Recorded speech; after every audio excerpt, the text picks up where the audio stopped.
Friends ಎಲ್ಲರಿಗೂ ನಮಸ್ಕಾರ. ನಾನು ನಿಮ್ಮ ಸ್ನೇಹಿತರ ಸಂತೋಷ್. ನಮ್ಮ ಯೂಟ್ಯೂಬ್ ಚಾನಲ್ಗೆ ಎಲ್ಲರಿಗೂ ಸ್ವಾಗತ. ಫ್ರೆಂಡ್ಸ್, ಇವತ್ತು ನಮ್ಮ ಬುಡುಪಣಿ ಗ್ರಾಮದಲ್ಲಿ ಮನೆಯೊಂದರಲ್ಲಿ ಹಾವು ಐತೆಂದು ನನಗೆ ಈಗ ಜಸ್ಟ್ ಫೋನ್ ಹಚ್ಚಿದ್ರು. ಫ್ರೆಂಡ್ಸ್, ಇವತ್ತು ಅದಕ್ಕೆ ಹಾವು ಹಿಡ್ಕೊಂಬರಕ್ಕೆ ಹೋಗ್ತಾ ಇದ್ದೀನಿ.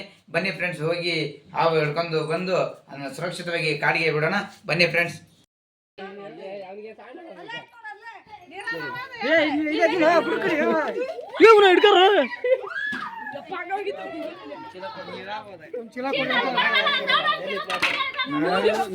ಸರ್ಕಾರ ನಿನ್ನ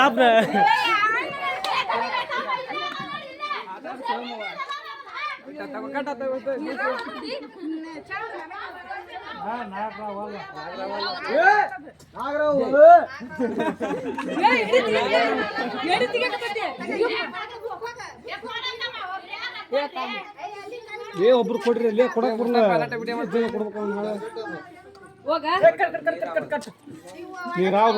ತಿನ್ನೆ ಮಾಡ್ದ ಮಾಡಕ್ಕೆ ವಿಡಿಯೋ ಮಾಡಕ್ ಕೊಡ್ರ